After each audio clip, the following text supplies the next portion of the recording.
Muito bem, queridos alunos do ITEP, vamos lá, ajustando a apostila para vocês aqui, falando sobre reis e profetas da época de Daniel. Então, reis babilônicos e medo-persas, porque você pregador, você aluno de teologia, tem que entender que a partir do capítulo 6, Daniel na cova dos leões, já é Medo-Pérsia, já é Pérsia, preste atenção nisso.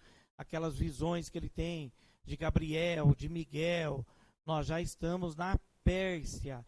Inclusive, acredita-se que angelologia tenha sido grandemente ampliado ali pelos judeus o conhecimento de anjos na Pérsia, mas isso é um objeto para outro estudo, ok? Nós temos os reis babilônios, então, Medo-Persa, Nabopolassar, que é o pai de Nabucodonosor, o Império Neobabilônico, né, a Nova Babilônia começando, no ano 605 a 562. Os últimos reis de Judá, e no canto, tá, que é o reino do sul, porque o reino do norte já havia caído pela Síria, nós temos Joaquim, Josias aqui, Jeconias, 3 meses apenas, e depois nós vamos ter Jeoaquim e Eliaquim, no ano 600 a 597, e Zedequias, teve os olhos furados, né? E nós vamos ter ele aqui por volta do ano 597 a 586. Depois Judá é levado em cativeiro à Babilônia por Nabucodonosor. Inicia-se os 70 anos do cativeiro dos judeus. E está aqui os 3 estágios do cativeiro. Primeiro, no ano 605, Daniel e seus amigos são levados. Segundo, 597, Ezequiel e 10 mil cativos. E terceiro, 586, a destruição total e final de Jerusalém. E aqui nós temos Daniel e os profetas de sua época do Reino do Sul, que foram quem? Jeremias, nós temos Daniel aqui e Ezequiel, apenas eles. E é claro que a influência de Jeremias muito forte, né, sobre a vida tanto de Daniel quanto de Ezequiel. Já aqui em azul agora, eu vou colocar aqui, ó, nós temos o Império Medo-Persa, porque preste atenção aqui, ó, 565 a 539, nós temos Nabonido, e aqui muitas pessoas, eruditos, dizem que há uma contradição, porque não aparece Nabonido na Bíblia nossa, vai aparecer quem? Beltsazar, aqui embaixo, que é o banquete de Beltsazar. Os grandes historiadores acreditam que o cumprimento sobre a profecia de Ciro, Isaías 45, acontece agora, aqui, naquele banquete de Beltsazar, onde todo mundo pega os vasos sagrados do cálice do Senhor e acabam bebendo, se embriagam. Historiadores dizem que Ciro, quando ele entra dentro da Babilônia, estavam tão embriagados daquela festa que não teve nem luta corporal. Só foi pegando e matando facilmente e acabou tomando a Babilônia para ele, cumprindo-se a profecia de Isaías 45, 2. Eu irei adiante de ti, quebrarei todos os ferrolhos de bronze, as portas de ferro, eu vou despedaçar diante de você.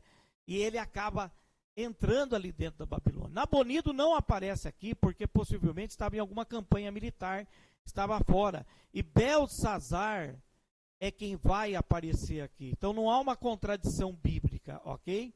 E aí nós temos Ciro, conforme eu citei, Dario o Medo, que está em Daniel capítulo 6. Quando você for ler Daniel na cova dos leões, preste atenção, pregador e teólogo. Ali já é Dario, não é mais a Babilônia.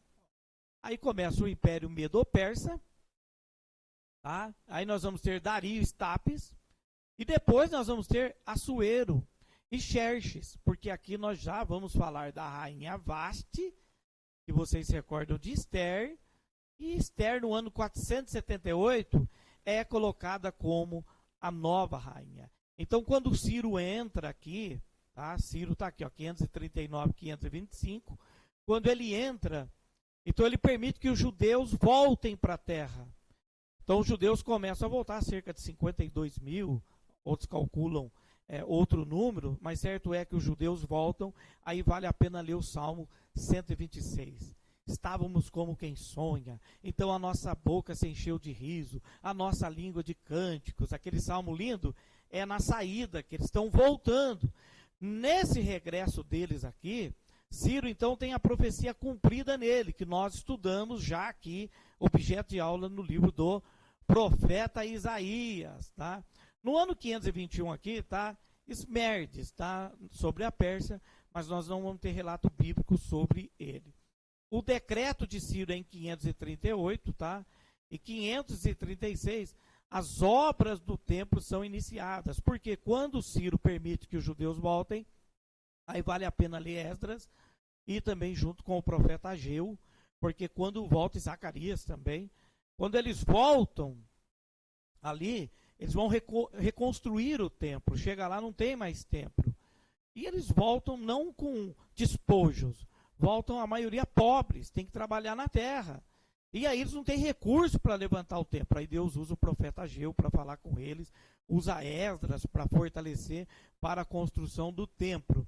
Depois, nesse mesmo período, lá embaixo, Neemias que vai fazer a reconstrução do muro. E aqui nós temos Zorobabel, ó, 534. As obras do templo são paralisadas, porque os samaritanos que estavam vivendo na terra vão interromper as obras do templo por cerca de 16 anos. Eles não querem que o templo seja reerguido, tá? E depois nós temos o templo concluído em 516. E as obras reiniciadas em 520. Olha que interessante. Então, dentro desse quadro aqui, nós temos o início da Babilônia, a queda, o Império Persa e o regresso do povo de Deus dentro desse quadro aqui, bem explicativo para vocês, ok? Já que nós voltamos para continuar nessa aula especial de Daniel.